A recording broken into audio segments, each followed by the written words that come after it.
Blog Talk Radio. Thanks for tuning in to Arthur Raffertys Show, Fridays live at 8 p.m. GMT UK time and 3 p.m. Eastern Standard Time. Have an issue with the Asbestosis or the Northern Ireland peace process? Troubles? Email andyfreedomtalkradio.co.uk. Be our guest. Skype us. Freedom Talk Radio 1. Arthur Raffertys on the Freedom Talk Radio Network, where the truth must come out. Yeah, thanks very much for that. For my good friend Mark and Freddie, the horror show on a Wednesday evening at 8 p.m. But they made this good video for all the shows. So well done to you guys. Tonight we're back with Arthur Raffertys. His show is 8 p.m. 7 p.m. tonight, but it's normally 8 p.m. London, 3 p.m. Eastern, and 12 noon Pacific. A little bit early tonight, but yeah, do email us, andy@freedomtalkradio.co.uk. We will be speaking 10-15 minutes regarding the asbestosis. So anybody from the NHS in Northern Ireland, please wait, because we want to discuss, because we can't ever forget this, about the investigation that failed into Arthur Raffertys Jr.'s dad. So welcome to the show, Arthur. Just to say hello, and then I just got one or two things to read, and then you take it from there. So, welcome again. So your dad, from the BBC News on the 4th of December 14, Arthur Raffertys murder, police ombudsman finds no evidence of collusion, it says. Well, obviously Arthur's going to talk about that again in a minute. The investigation obviously found no collusion. The police did fail on certain aspects, which included destruction of a rifle used in the attack and loss of the suspect's interview notes. Now, that alone, let me read that again because maybe I'm going daft. The police ombudsman officer said in this attack in 1974 in Newton Street, in the August, where he was shot, Arthur Raffertys Sr., it says, the findings of the police, the RUC, the Royal Officer Constabulary, said that these failures were the destruction of a rifle used in the attack and the loss of suspects' interview notes. Well, how the hell can that not be collusion unless I'm going mental?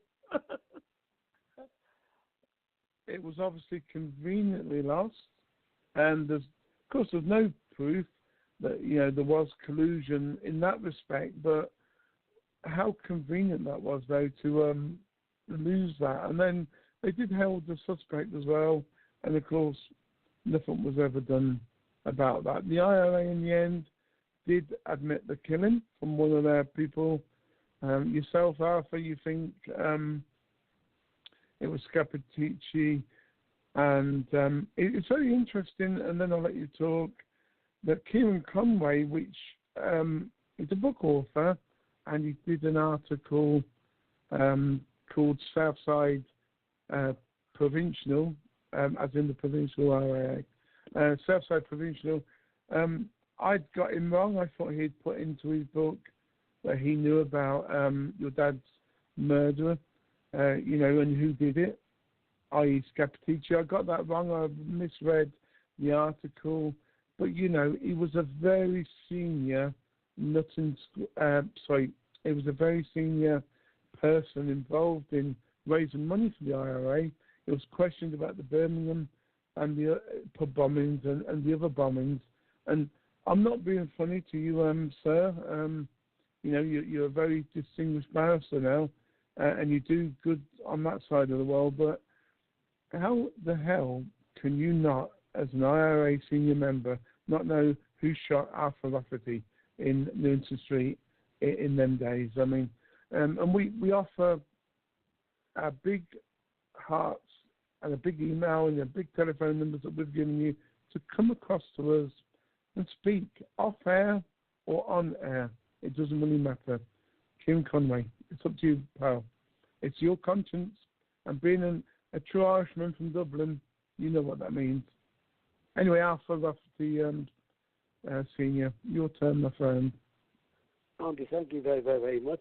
And as you say, if this chap wants to speak to me about my father, by all means, because I have spoke to all classes of people about his murder over this past 44 years. I know who murdered my father, and I was able to tell the police that, the RUC, the Ombudsman, the HCT. I had meetings with them time and time again, and I give them the names of not only Scapitici, but also the other 4 people who were with him, because it took 5 of them to take my father out. And Brendan Hughes was able to tell me word for word what happened exactly that night, and who shot my father, where he was shot, and how these people, after they shot him and left him lying in Newington Street bleeding to death, hopped into a taxi and went down to the New Lords Road, to the Felons Club, to have a drink, and probably to praise themselves for a good night's work.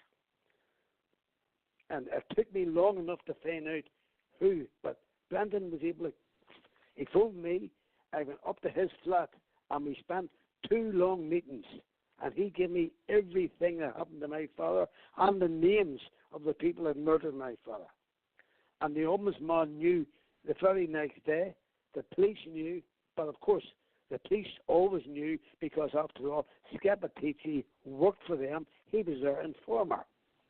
So there's nothing that he done that they didn't know about. And now I think you can. Sorry. Yeah. As I said, Andy, if this Dublin fellow wants to speak to me, by all means. But he knows no more than I know. But if he knows any more, I'd like to find out. Yeah, no, that would be good. And like I commented, maybe that sounded a bit negative, but I didn't mean to come across that way. But being a senior IRA person that's now written a book and now turned good, being a barrister, he must have at the time known a little bit more, because Scapitici murdered between, this is estimate from the internet, it states in one article 57 people to 97. 57 of them the Ombudsman did an investigation on, and guess what? Most of these investigations, and I don't know who these people are, but the Ombudsman said there was no collusion, no this and no that. But so why has Bedfordshire, Chief Constable, leaves in July still, why did he open inquiry against Scapitici into all these murders if the guy never murdered anyone? And the bit that puzzles me, Arthur, and you can carry on after this, is if they think Scapitici's killed, let's call it 20 people out of all them numbers, and they've got proof on that and he'll go to jail, why is the one murder so important? Arthur Rafferty, worker, your dad, why is that so important to be kept covered up? That bit I don't get. I can understand if all the murders are covered up, but if you get sentenced for whatever, how many murders he's actually done, or will they find him not guilty of any murders? And why are the police protecting him today? And if you want to mention what you told me earlier about certain relatives of Mr. Scapitici, please do so. If not, then we'll just leave it at that. Yes, Andy, as I was saying, the police are known that Scapitici was their jewel in the crown. He was the chief nothing officer in Sinn Féin ARA, and Sinn Féin ARA knew everything that he was doing. And I know for a fact he shot at least 25 of his own members because he convicted them of being touts. Like, he had the cheek to talk about anybody when he was a chief tout. But he had the right to take them men, married men with children, and shoot them in the back of the head. And Sinn Féin ARA knew all about that. The police knew all about that, and they done nothing. So how in the name of God can you call them a police force?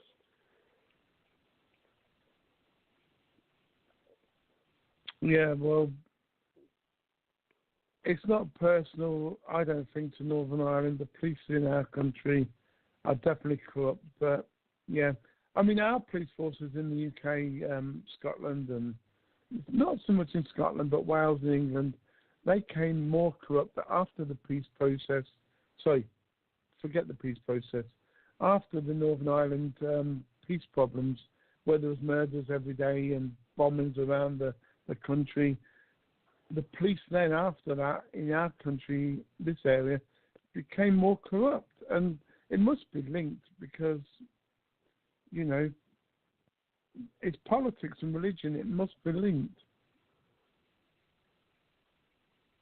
Well, only what this fella has done to me, he's put me through 44 years of pure hell.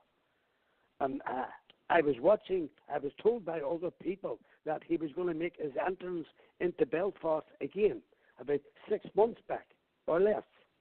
And the police were there to pick him up from the airport, to drive him where he was going in a black limousine with dark windows up to a chapel on the Falls Road to bury his father.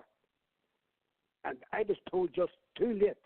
And when I got up, the time I got up and had arrangements made, he was just in the taxi, in his black car again, and the police ushered him out and took him back to the airport.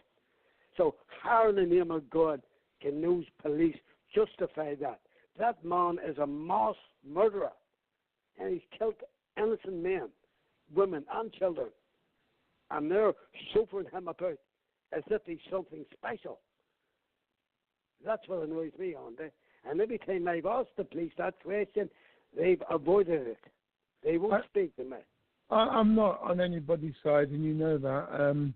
I'm just trying to look at it from a neutral point of view. I do know, you know, this is what makes me laugh. I was just laughing a little there.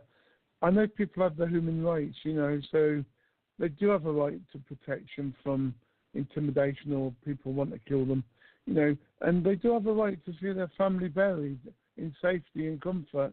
But then I look at it a different way.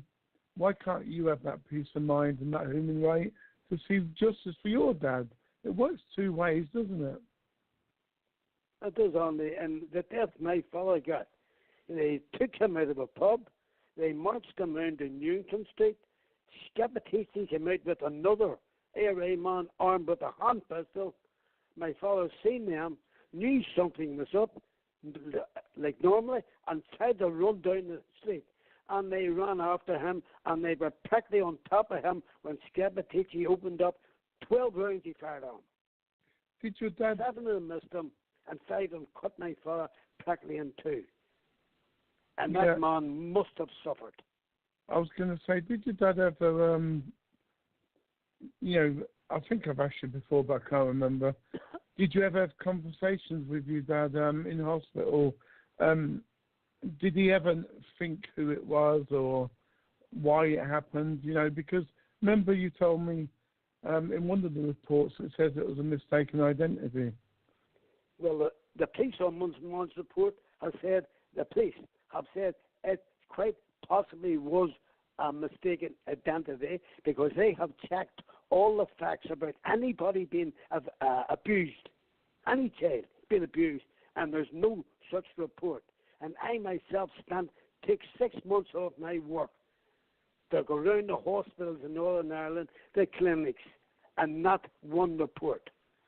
So therefore, but of course, when you look at the record of Sinn Féin ARA, when they shoot people, they love saying that the man was a paedophile or the son was a paedophile or whatever, just to make, they're not content with shooting a person. They want to blacken his name and his family. But they made the mistake with my father. They thought I was like the rest of the people, but keep my mouth closed. I've done the work, and I would do it again. I found out who it was, what it was, and that was one of the lies. And the person that runs that organization has the audacity to call anybody a pervert when he looks at his own family. That's what annoys me. And I've told the police that. But there again, they're never going to do anything because this fella is untouchable. They've given him his name, he's untouchable, and that he would never stand trial for any one of his murders. And that, in a civilized country, can't be right. And the human rights people here in Northern Ireland are standing here doing nothing because they are run by the British government. And they're told what to do and what not to do. And I've been down at them dozens of times to tell them my story. They know it off by heart, but they'll do nothing. No, absolutely. And what I was thinking when you was talking about that, and then I came across some Scapitici stuff that's breaking news in the last 2 hours. I've still got that there. Now, what was I thinking? Yeah, they probably won't do nothing. It is very complicated, isn't it? If you know as much as I know about Scapitici, I've lived his life now for 44 years. The police and the military here, the MPs here, if you want to call them that, can't touch him because he is untouchable. The British government give him amnesty for all of his murders. Well, anyway, the breaking news, I forgot my train of thought on that one. It's the 9th of May, 2019. That was yesterday then. I don't know why it's only just appeared on the internet today, just now, when I Googled his name. State now, Freddie Scapitici faces more than 30 lawsuits. I'll read it out. Yeah. A West Belfast man who denies being Britain's former top spy, or he still denies it, inside the IRA is now facing more than 30 potential lawsuits. The High Court, yesterday obviously now, has learned. Writs have been issued, private lawsuits have been issued against Freddie Scapitici, 72, in at least 24 separate related cases. Legal action has also been threatened by a further 7 individuals over alleged kidnappings and interrogations and mistaken identity. The scale of litigation was revealed as police thought as in S, to protect material produced by a major probe into the agent codenamed State Knife. Bedfordshire Police Chief Constable John Butcher, who is heading the Operation Kind of investigation, says he believes he has uncovered evidence of criminal wrongdoing by both IRA security force members and Fred Scapitici. A judge was told he now intends to submit a report from consideration on potential prosecutions either by the end of the year, 2019, or early 2020. Just trying to find if there's anything else. He was the grandson of an Italian immigrant, and the rest is a bit rubbish. But Justice Horner was told application for these proceedings are now closed. So I'll read it. It says ring-fenced. Mr. Justice Horner was told applications for closed material proceedings, so-called secret court hearings, is being considered for some of the cases due to the issues of national security. Somebody was talking about that today. We have secret courts for children being adopted or stolen by the state. We have secret courts or secret employment tribunals, when you have an employment issue. Everything seems to be secret. And now Scapitici, if you want to sue him, it has to be done in secret. Due to national security? Bollocks. I'm sorry, half of the swearing, and I don't normally, but the new figure emerged as counsel for the police set out the case for ensuring Operation Canova's working papers are ring-fenced from disclosure in the civil claims. I know you don't kind of know what that means at the moment, but I'll send it to you. Yeah. Andy, I know this fellow, John Butcher. I've had at least a half a dozen meetings with him and his team. the man, I don't want to call him any name, but Scappaticci will never stand trial for any of his crimes. He has been giving that assurance by the British government on the RUC PSNI. And if he was to go into court and swear and tell the truth about these people, well, the RUC right away will have to be disbanded. And the top people in politics in Britain will have to leave the country. And John Butcher, no harm to the fella. He's only doing his job. He's only an ordinary policeman he's taking the British government on. I mean, he's a British man himself. So you don't have to be Einstein to work that one out. That's just to pacify the public. They'll take them cases to the court behind closed doors. The judge will be there just to sit on board, and that's it. End of story. The same as the case over in England 4 or 5 weeks back. They took him in the back door. Bang, bang, bang. Out you go. The police take him out the back door. This fella is lifted and laid as if he's someone special. And he knows that. He has the British government backing him. And no harm to John Butcher. I take his words with a small pinch of salt. Yeah, no, I've just realised that what's going on then, unless you got your claim in already to sue the guy, yes. I mean, you won't get no money out of him anyway, but there's all these private prosecutions going on. It's going to be held in secret courts like it normally is due to national security, and they're hoping that the criminal investigation, does something. But do you know what they do, what you're supposed to do in law? And I'm not no legal, but I've heard it on most shows now from most experts. You have to solve a criminal case or an inquiry before you let anybody go into a civil lawsuit. So again, the civil prosecution procedures are being they're lying to us. If somebody's suspected of criminal activity, I'll put it a different way, there has to be an investigation. There has to be an inquiry. The inquiry has to be finished. Then you can sue that person if no criminal charges. If anything else happens differently, which it now is, reported in Belfast Telegraph and the BBC in the UK, then it's corruption to the highest level. And that you can actually now call John Bolger assistant lies, because he probably is.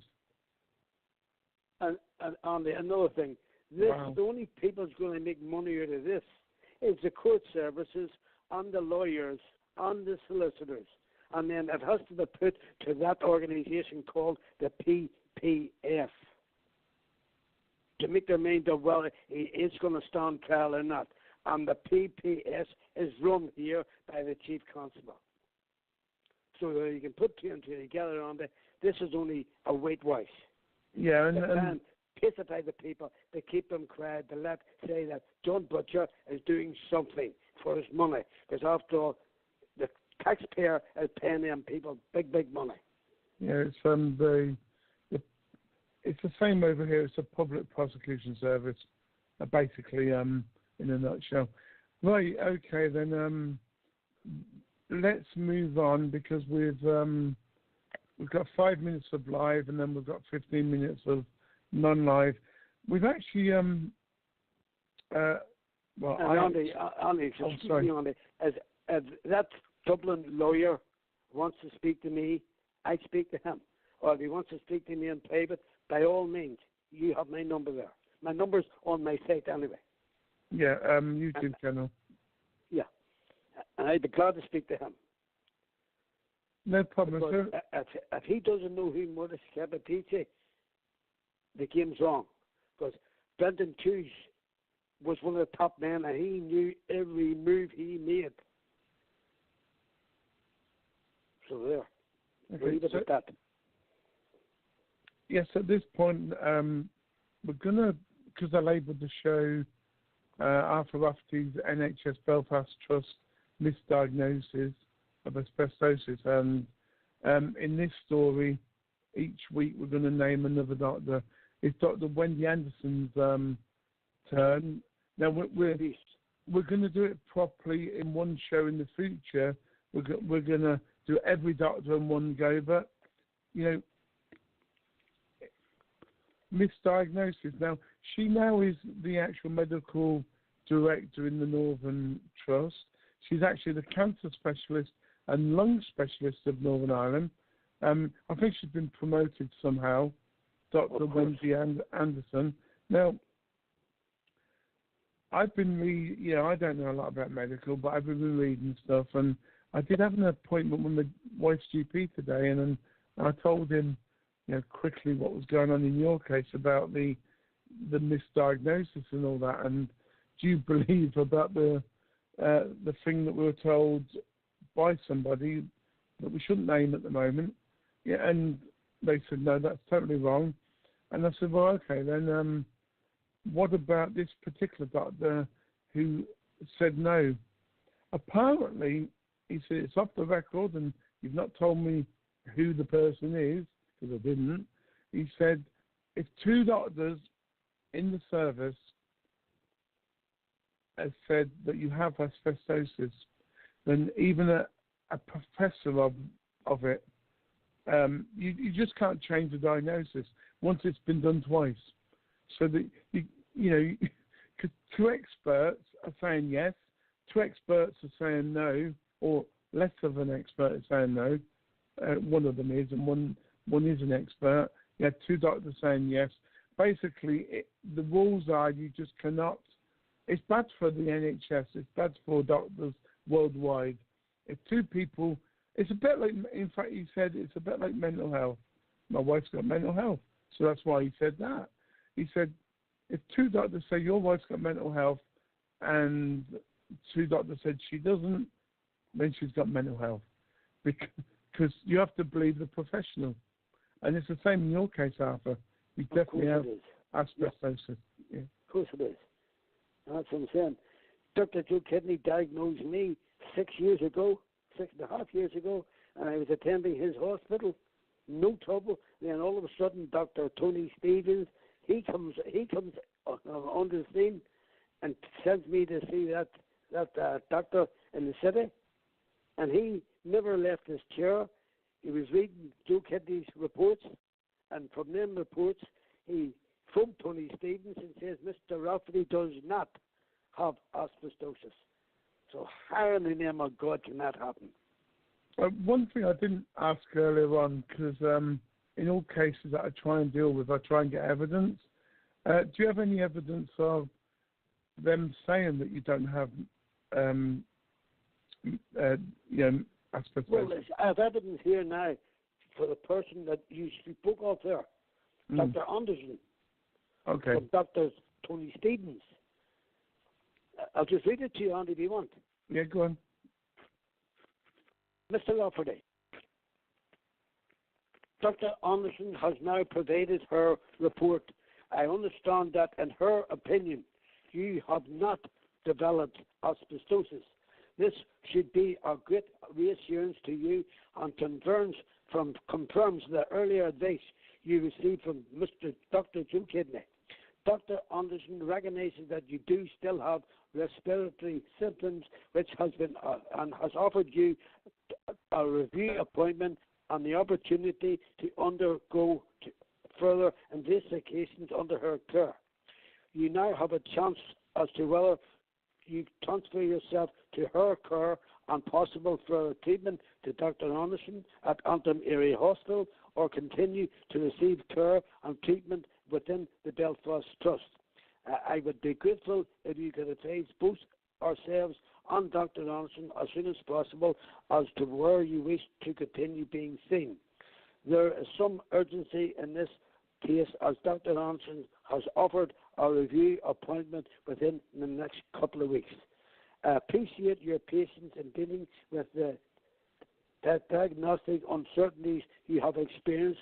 I hope the progress that has been made will ease your mind, and Dr. Anderson's professional input will provide you with increased confidence in the care you receive. If we can be of any further assistance at this time, please feel free to contact Dr. Joe Kidney, Mrs. Mickey Vincent, or myself. Wow. And this is coming from a doctor that says, I didn't have it. Yeah, I don't think I've got that copy. I need to look at that one. But anyway, listen. I'll get a copy of it too.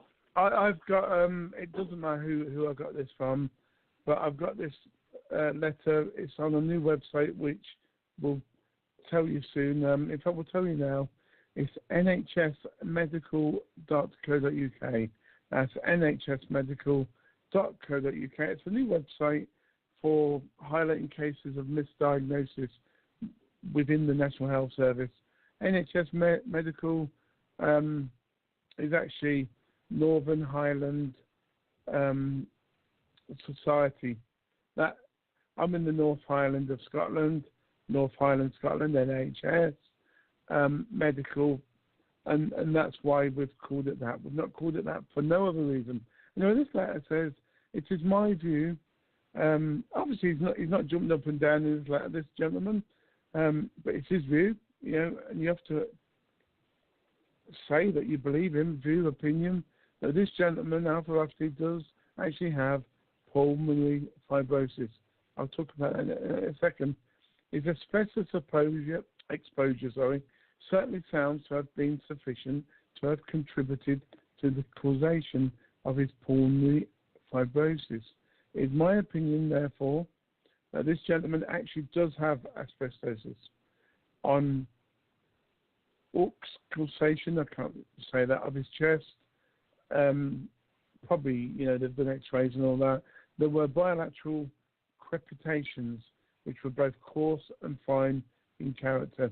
This gentleman does have also bronchitis and possible bronchitis with mucus hypertension, hypersecretion. I mean, because he was a doctor and the dust exposure. But in plain language, you're bringing up a lot of mucus and phlegm. You've got problems with your lung lining. It's hard to breathe. It was caused by asbestosis and pulmonary fibrosis. If anybody never knew what that actually was, and that may be the key here. You may not actually think, you know, some people think because of the diagnosis, you've actually not got asbestosis. But the pulmonary fibrosis itself, from the NHS, says it's very rare that a standard person would live more than 5 years. You would live to a little bit longer should you have been looking after yourself, and you know you're very lucky. Alpha Rafferty, you've been living a lot longer than that. So, but pulmonary fibrosis is the stage before the last stage, which is that word I can't remember, and you get cancer and you die. Yeah, and you die within a year. So, wow. How did you manage to fight all that? But only well knows me, this fellow, Dr. Tony Stevens and Wendy Anderson, he said to me, he then referred me to Wendy Anderson, who, Anti Mayo Hospital, who I was led to believe was an asbestos specialist. This doctor was then able to diagnose me not with having asbestosis, no pleural plaques, no bronchitis, all by sounding my chest for no more than 20 seconds and asking me if I worked at the Belfast docks unloading asbestos.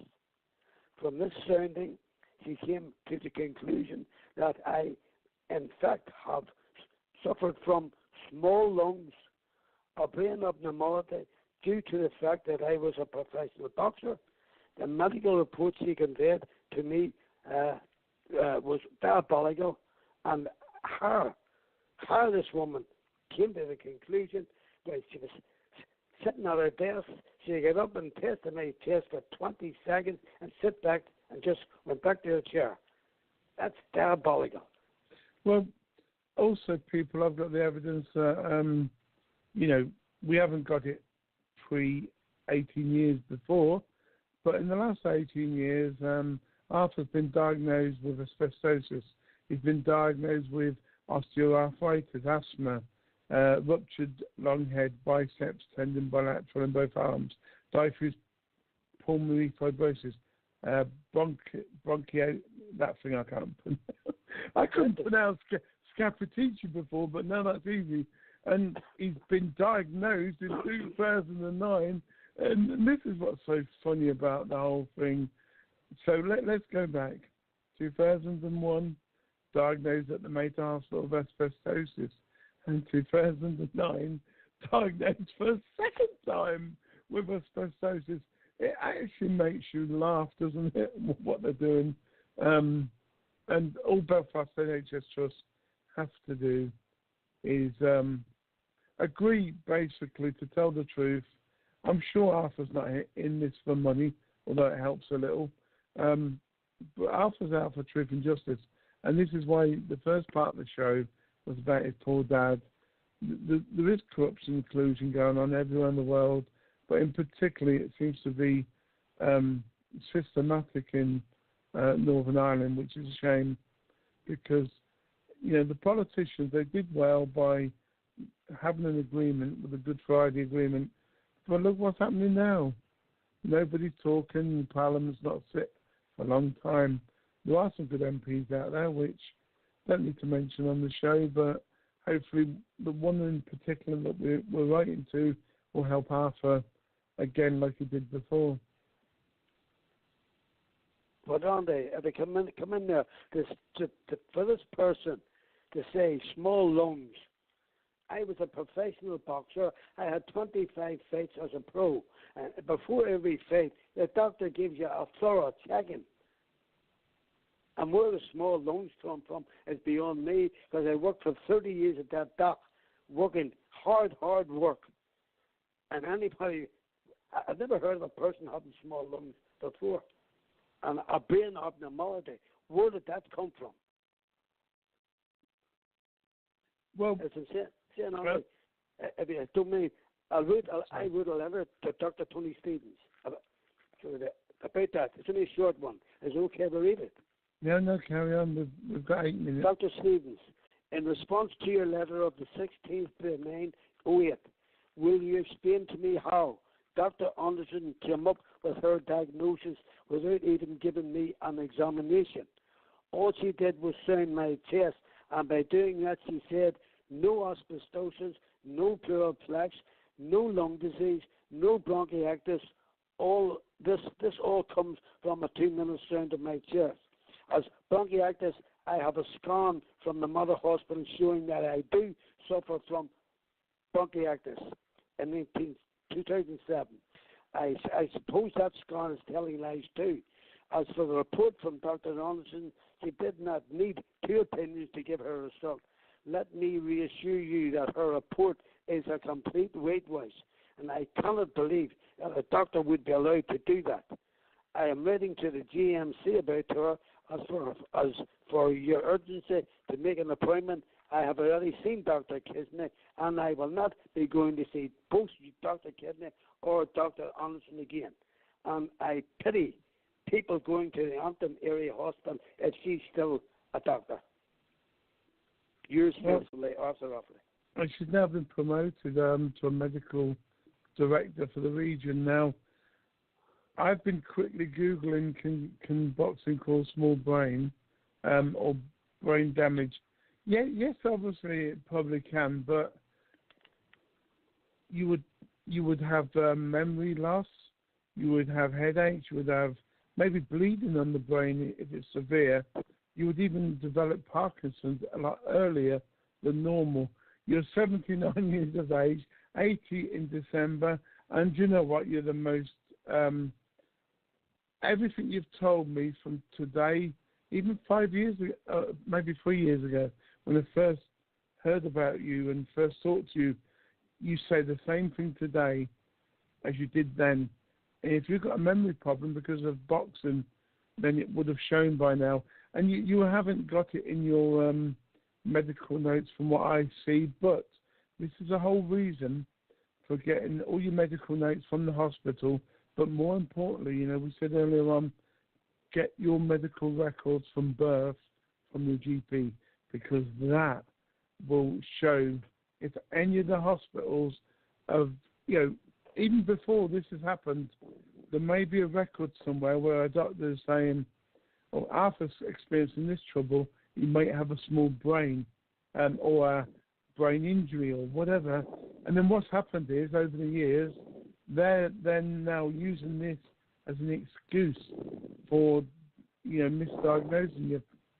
So you need all these records, and once you've got them, we can go and party, because I don't think for 1 minute that what they say is true.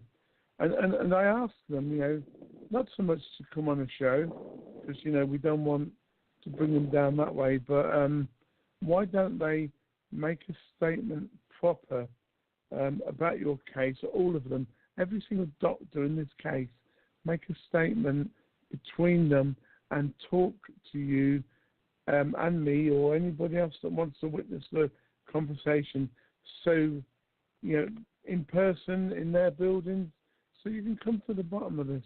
Now, the last 4 minutes, we're going to talk about a person, unnamed, and she said, or he said, can't remember now, you can't get diagnosed with asbestos unless you're dead. Do you want to highlight on that? But don't name this person at this minute. Yes, only. I was speaking to a person during the week. I'll not mention her name, but she works in the Belfast Trust. She said that doctors find it hard to diagnose people with asbestosis. The only way you can tell if a person has asbestosis is when they die, and doctors look into it then.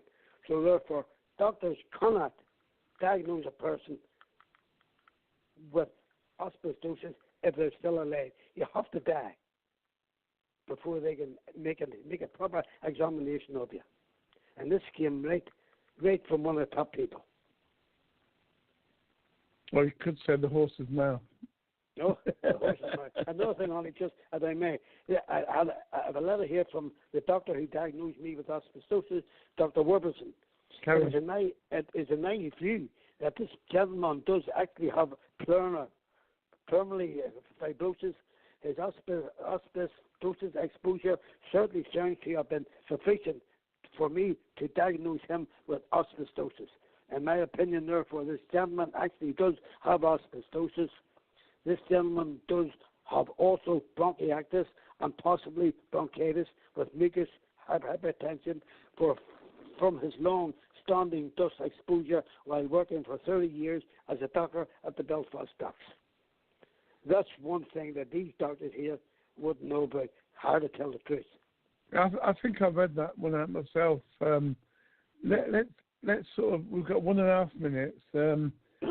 We can highlight that we have a union representative from Scotland.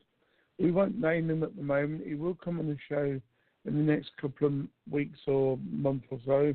He will highlight the problem in Scotland is, what's the word? It's at such a level, being misdiagnosed or not being diagnosed at all, or people are losing people with no compensation without any rights. They're doing rallies in June. They're doing in Glasgow in June. So Google asbestosis and the Clydesdale Action Group for Asbestos. Google that, because they're doing a rally in June. They've done one in Aberdeen recently. This gentleman is from a union, United the Union, and he's coming on. We're going to team together, and we're going to get to the bottom of this, whether it kills us or not. Final comments for you, Arthur? Yes, that's what I'm saying. Thank you very much for helping me to expose these people, but there's hundreds and hundreds of other people like me worked at the Belfast Docks. Half of them now are dead, and half of them were diagnosed with some with asbestosis and others with not having asbestosis. And that's cruel because these men worked along with me. But there's nobody now to fight for them, even our union. When you went to our union to express that to them, for our union to stand up